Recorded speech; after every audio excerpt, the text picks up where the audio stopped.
Hey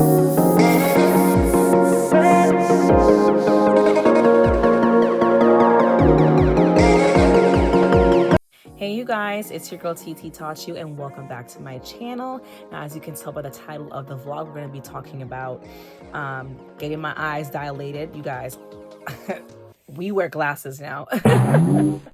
Breaking generational curses, and last but not least, creating generational wealth. Before we begin, I want to make sure you guys smash that like button, like, comment, and subscribe. And shout out to my new terrors. I'm happy that my channel is growing. I'm so happy. As you can see, I'm very natural today because I got my eyes dilated.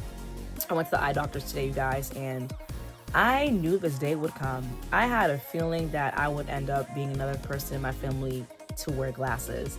My dad wears glasses, my mom wears glasses, my siblings wear glasses, and I'm over here like, I'm thinking I have good vision, but at night, I don't know if it's because I'm in my 30s now, but I don't see the same at night. Like, I'm over here driving, I'll see the lines, like I'm trying to figure out if I can see the lines on the road. Everything is changing. So yeah, here we are. So let's get into it.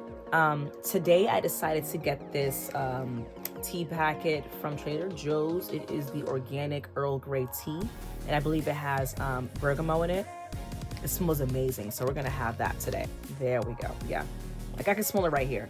It's really good. I want to talk about breaking generational curses. So I noticed that, I want to say during quarantine, I started taking, spirituality more seriously. And I'm not talking about religion, I'm talking about like ancestors, your spirit guide, your dreams, interpretation, stuff like that. Like, I've always been a fan of interpreting my dreams, but when it comes to spirituality, I'm diving more into it. Like, how is it affecting me, or my siblings and my family and my ancestors, et cetera, et cetera, et cetera? Is this a generational curse or a sin? So now that I'm learning more about it, I'm wanting to pass on my knowledge to other people that are interested in it. I remember during quarantine, I saw a Facebook post by one of my colleagues from college, and she was talking about, in the Haitian culture, they have like the good luck bath. And she was like, I don't want no parts of that.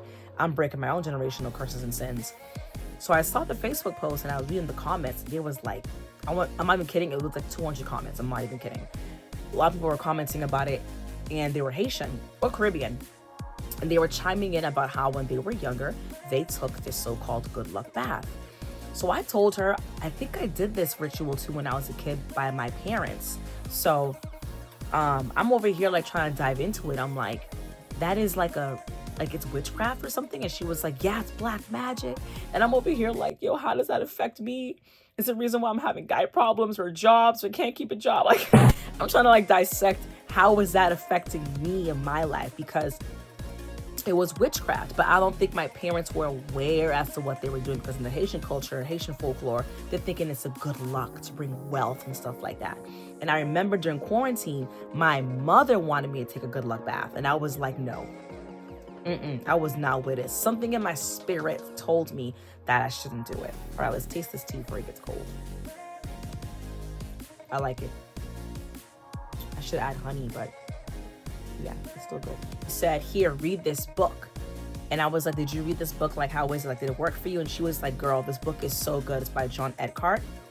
If you guys are interested in this book, I can link it down below. It's called Prayers That Rout Demons and Spirits by Pastor John Eckhart. I'm telling you guys, I dissected this book from top to bottom, cover to cover. I made a whole stack of index cards, and I was reading it daily.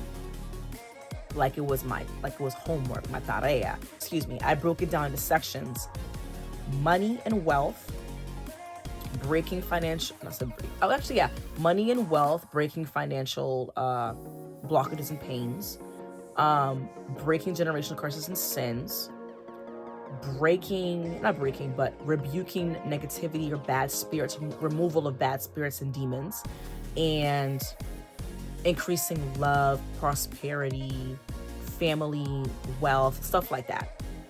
So again, I broke down this book into flashcards, and I read them day by day, and I read the reviews online because I got it off of Amazon, and the reviews were like, this book is so powerful. Like within a week I saw a difference, and I was like, oh, like she chatting, like she really about it. and all the reviews were good.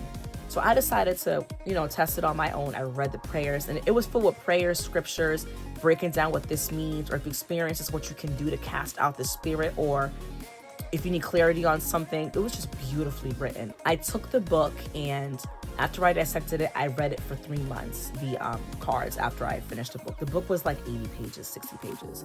So I highlighted it, read everything. I cleansed, I repented, I fasted. And I'm telling you guys, during that quarantine, and I feel like low-key was kind of a blessing in disguise for some people, especially myself. And I saw my life, my love, my friendships change. And I'm talking about losing friends. I'm talking about gaining friends. I'm talking about gaining close relationships with people that are in my life to this day. Clarity on spirituality, dreams, job, financial increase. You know what I mean? My vision to start my YouTube. Like, I'm telling you, it was beautiful, and I would never take that for granted. I would never, like, the experience that I experienced during quarantine and looking back at how things have played out, I definitely am grateful and thankful, because that book really had changed my mindset. So if you are a person that is intrigued on breaking generational curses and sins, definitely fast, definitely repent, definitely look back and see how things that you're doing are affecting your life, because you could create a dark cloud around you, and you're wondering why you're not receiving certain blessings. And in order for you to receive blessings, you need to learn how to let things go. I'm not going to sit here and make it seem like I'm as perfect. I'm still working on some spiritual blockages, as I should call it, from receiving my blessings, because I have my own trauma. I have my own pain and past trauma that I need to work on for myself. But I will say I am better than where I was before. So if you're interested in that, I definitely would take those steps, because people think that when it comes to you receiving your blessings, oh, I'm blessed, I'm protected. And it's like, are you? Have you been putting in the work to receive? You could say you're a child of God. You could say that you're Christian, Catholic, Buddhist, whatever the case may be, but are you praying? And I'm not saying that you have to go to church, but are you praying? Do you have a relationship with God? Is God in the center of your life, or is God a part of your life? And there's a difference. If you want me to break that down too, we can do that in another vlog. But I noticed that when it comes to breaking generational curses, and people say they're so blessed and this and that, but they talk about their grandmother did this, or their grandfather did this, or their mother did this, or their uncle did this, or their brothers did this, or their their brothers did this, or their father did this, or their uncles, and their siblings did this, their brothers or their sisters did this. That's a generational curse. So you can't say you're breaking generational curses if this has been something that's been happening in your family for generations. That's a curse. Does that make sense? So it's a real thing. I will say, from my own past experiences of trauma, it is very difficult to let it go, because okay, so society has taught us when you say sorry, you say it to the person, right? Well, when it comes to trauma, you don't have to physically speak to the person in order for you to release that trauma and pain or guilt or anguish or regret or grudge or resentment. You don't necessarily have to talk to them and say the words, I am sorry. You can literally be in your own space and be like, you know what? I've grown so much. I forgive them. But you don't have to physically reach out and talk to them. You know what I mean? True story. One of my childhood best friends, we had a conversation about this guy that had, excuse my language, not TMI, but explicit content, had, verbally and physically abused her. And she was dealing with it for years. And he actually, I want to say, I forgot how many years, don't quote me, but I forgot how many years had passed by, but he actually had reached out to her. And we don't know, but we didn't know till later, but on his behalf, he's been doing a lot of growing and stuff, right? We had no idea. So she spoke to him, and he told her during these years, he's been working on himself into getting into a better place in life, spiritually, physically, mentally. And he wanted to reach out and apologize, but he wanted to have a conversation with her. So what she did was, because, she was still affected by it, because she didn't want to talk to him at all. The following day, he passed away. And she told me about it. And I was like, wow, like life is so precious, you know what I mean? So I asked her, like, how did she feel? You know what I mean? Because it's a lot, you know what I mean? But for him to go out of his way to reach out to somebody that he used to abuse was a big step. And I commend him for it. Even though he passed away, at least give room for forgiveness. You know what I mean? And I feel like sometimes, even myself, like I'm a Capricorn, I will hold a grudge from 1942 Columbus till the ocean blue. And it's 2025 right now. I know how to hold a grudge, trust me. And I have been growing compared to how I was, like, I want to say high school, college, right after college, during that time frame, before quarantine. Ooh, I would hold a grudge. And I'm over here like, what do you gain? You know what I mean? Like, what do you gain from this, holding on this weight? And I remember I was reading this excerpt online.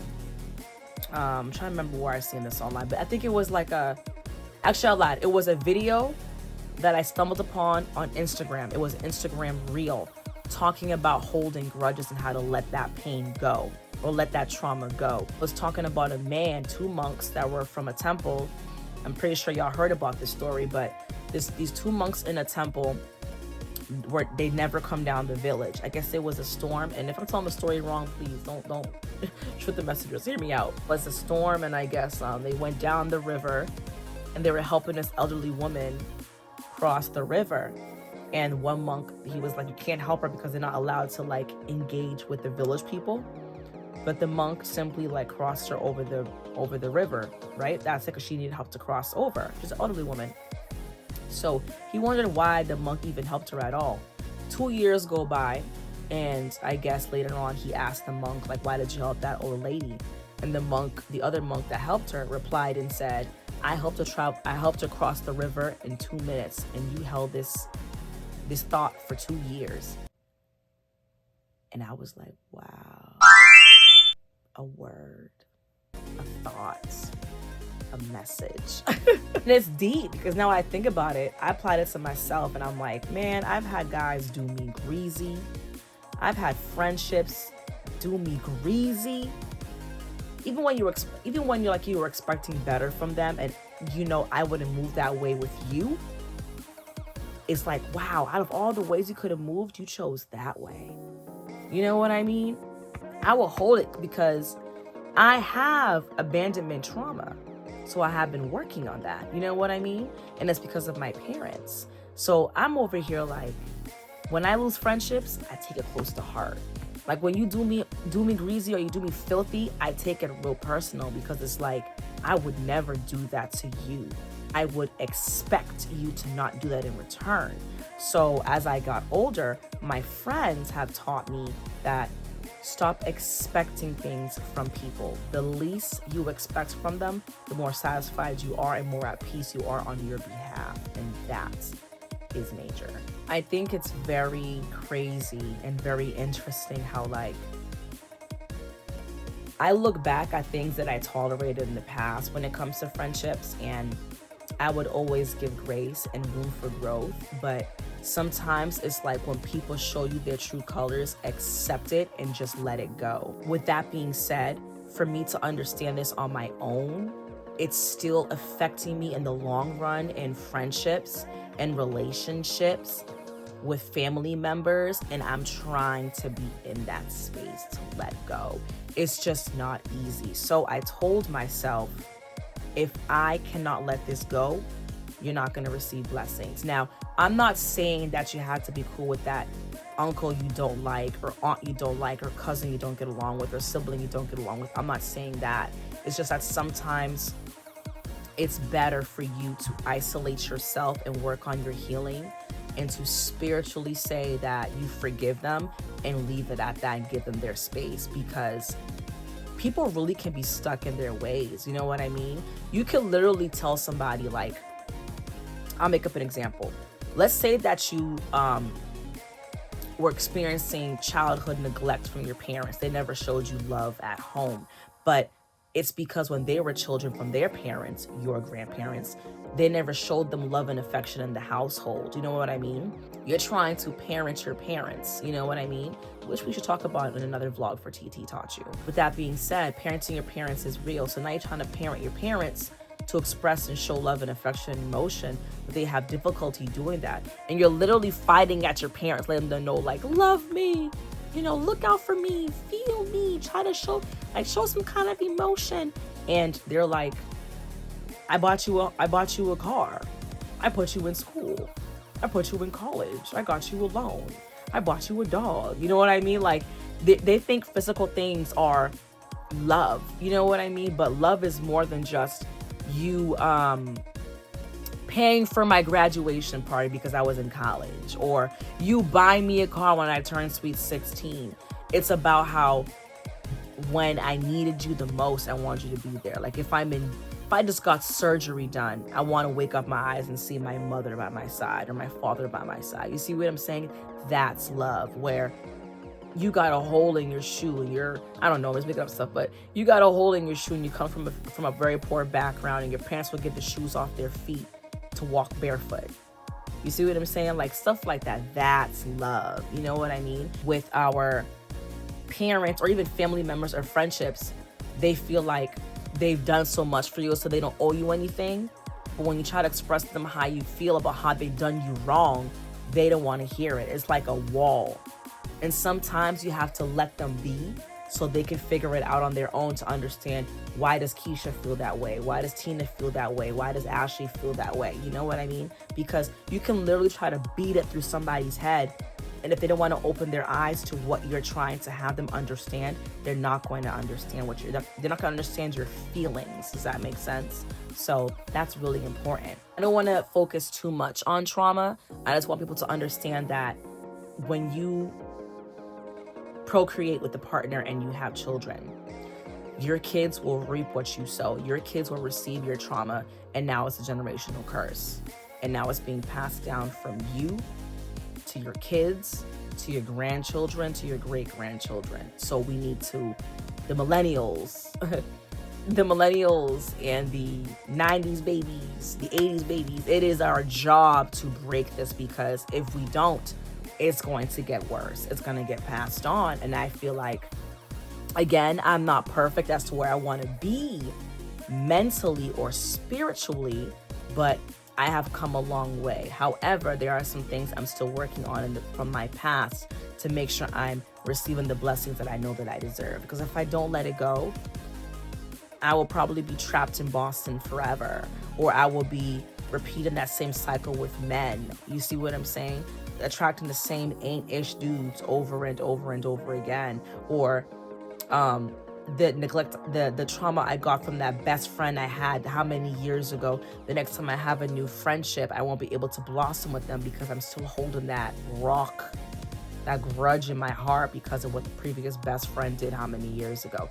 It takes a lot of time and patience, and I'm telling you, I've cried, I've fought tears, I've screamed, I've cried at my pillow, I've prayed, I've gotten down on my knees and put my hands up to the Lord above to help me learn how to release and to let it go, to receive my blessings and to never experience pain again. But everything comes with the opposite. You know what I mean? Like, with pain does come with flourishing. With pain does come with a win. With loss comes with a win. With pain receives not sorrow, but with pain you understand how to properly be loved. It's very interesting how what you want, you have to experience a loss first to gain it. Isn't it very interesting? That's why I say it's kind of crazy interesting. Yeah. Now transitioning from generational curses and sins, I want to talk more about like creating generational wealth. So I noticed that, you know, parents want the best for their kids, and as they should. You want to pass on the knowledge and the experience that you have with your kids, and, you know, try to prevent them from making their own mistakes. But I will say, sometimes it's okay to let your kids fall, because when you hold them so tight and you coddle them, they're not going to understand how to fall and know how to get back up, because you're always there for their safety net. I don't know if it's an American thing, but I remember a while ago, I stumbled upon this video, and I think it was an interview on BET, but either way, it was for Da Vinci. And Da Vinci He is a character from BMF, and he is also another character in the TV show All American. And he was talking about how he said American children are babied in America. Like when you come from an immigrant family, especially like, you know, him being Haitian, he comes from a Haitian background. Well, Hispaniola, but same thing. He comes from a Haitian background where like his family got it out the mud and really had their kids start young with work and labor and discipline and humbling them.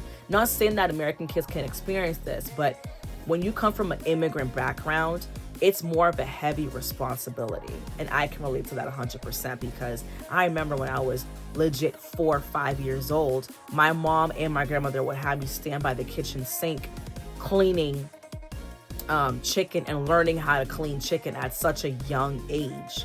And you're probably thinking 4 or 5, like that's super young. But to us, it's like this is something normal that you should have because they want to instill their kids' independence. And I feel like maybe it's different in the Black culture and compared to the white culture. I mean, should I say white culture? Because they stole our culture pretty much. Like, but no shame, but you get what I'm saying. Like how white culture is compared to the Black culture. It's two different things. White culture, they're more praised upon creating, you know, their generational wealth because their background, like, you know, because in the Black culture, they had slavery. They didn't have generational wealth compared to like the Rothschilds and the Rockefellers, et cetera, because they were able to create that wealth from owning farms and plantations, slavery, et cetera, owning banks. So what their parents would teach them is to get married, 40 acres and a mule, you know, propose to the wife, get married and have the children after. Compared to the Black culture, it was more normalized to break up families and, you know, you have parents that in the slaves times, during slavery, their parents and families were being broken apart where the fathers would get sent off the way or the daughters get sent off the way, the mothers get sent off the way, they'll break away his families apart, and it will take years for them, or maybe they would just make a new family all over again wherever they move to because of their plantation. So in the Black culture, it's more different compared to creating generational wealth. So I feel like it's my duty to teach people, especially in my culture with my background, but obviously it can relate to anybody that wants to learn from this vlog, to be aware of how to create generational wealth. It's very important because, like I said, in my culture, they didn't teach us this. So I'm learning this stuff on my own. So again, coming from a Hispaniola background, Haitian, Dominican, French, my mother did not learn financial literacy from my grandparents. She did not. She learned all this stuff on her own. I will say though, my mother had brief conversations with me about financial literacy, but she never got into depth. I'll give you an example. When I was in college, I got my first credit card, but I didn't understand what it was. All she simply said was, "Oh, Christina, be careful with your credit. You're going to mess it up." But she didn't explain to me what to do to maintain a good credit score. She didn't tell me or teach me that credit involves everything. The world literally revolves around credit. Your car, your home, apartments, businesses, work, like everything is involved into it. You wanted to get your own place or a house. I didn't understand these things, you know what I mean? So luckily for myself, I have YouTube University where I'm learning things online. I have my friends that own apartments or properties, so they will put me on to Gang2 and send me videos because I was clueless. But you can't blame me. I never owned an apartment before. I never owned a car before. So when I'm learning all these new things, like when I got my first car, for example, with my dad's help, I'm learning how to make a payment on my own. You know what I mean? But there were times where, like, I remember one time I got my car repossessed and I was like, what? But it's because here I am thinking, oh, you know, because I'm spoiled and my mom called me so much, my dad called me so much, they always have my back. No, you see what I'm saying? I got my car back and put all those down payments. You know what I mean? I had to get it out myself. You see what I'm saying? My parents didn't teach me about, you know, discipline on making payments and credit and running a background. Like, did you guys know that when you go to a car dealership, when they run your credit score, that actually raises your credit? And it also puts 30 credit problems, 30 credit something, I forgot what it was, but it puts more dilemma on your credit. So you never want to go to a car dealership and have them run your credit. Run your credit yourself through the bank, your bank, get that sheet of paper, know your credit score, and then tell them what number it is. So you can have your choice of vehicle instead of having to run background check. It's crazy. I didn't know this. I learned this because I found an Instagram video about money and finance. I had this knowledge when I was younger. So when it comes to you creating generational wealth, you want to make sure that you can create something where you can pass it down to your kids and your children's kids, your grandchildren, and your children's great-grandchildren. So when you open up an LLC, I definitely will say that's going to cost, I think it's about $500. I'm trying to remember how much I paid for mine, but I think it was $500. So it's $500. And you also need to find a place where you want to use your zip code. So when it comes to you receiving paperwork, you want to put it in a zip code area that is safe. So what the banks do not tell you is that they have a red list online for them on their end. And if you try to apply for a loan, there's like a list in red, and it tells you like where they cannot accept loans. So I definitely would say get a PO box or a PO box, and get it in an area where it has good credit. A suburban neighborhood. Yes, my friend. I'm talking about, don't get it in the hood. Whatever is a nice area for you in your state, find the closest good area where you can put a PO box and go there and put your LLC underneath that name. Or you can even apply in different states. You know what I mean? That's really important too. That lives in New York and you want to get an LLC and be able to put it in an area where you know it has very low, what's that word? I forgot what the word is called, but it involves like when it comes to credit and when it comes to the percentage that they would take off, like your state tax. There we go, state tax. You want to go put it in Florida. So look up different areas that have low state tax when it comes to you having an LLC. I'm telling you, this is very helpful. So if you want to be a person that lives in New York, but you want to have your LLC signed in Atlanta or like in Buckhead, or in California, you want to have it signed in like Van Nuys or something, you can do that. You look up different areas of state tax where it shows the least amount of state tax so they don't charge you so much when it comes to your company. That's really important. Keep in mind also when it comes to you traveling, you can write things off. I think it's beautiful how you can literally write off going out to eat as you're working during your shift when you work for yourself. So let's say you book your shift where it's like 11 to 7. Let's say that's your typical hours of business. During those hours of business, you can write off when you go out to eat. You can write off if you go on a date. Write it off. Use your credit a credit card that's underneath your business LLC. That's with the bank. That's a different kind of conversation, but if you want me to get more into it, we can. I'm trying to keep this as brief as possible. Use that card, write it off, and get a credit card or bank card underneath your LLC so you can write it off. When it comes to vehicles, I believe it's anything under 10,000 pounds can be written off. That's why you see a lot of these people who are entrepreneurs and businessmen, they write off their vehicles. Mercedes-Benz G-Wagon, Land Rover, Range Rover.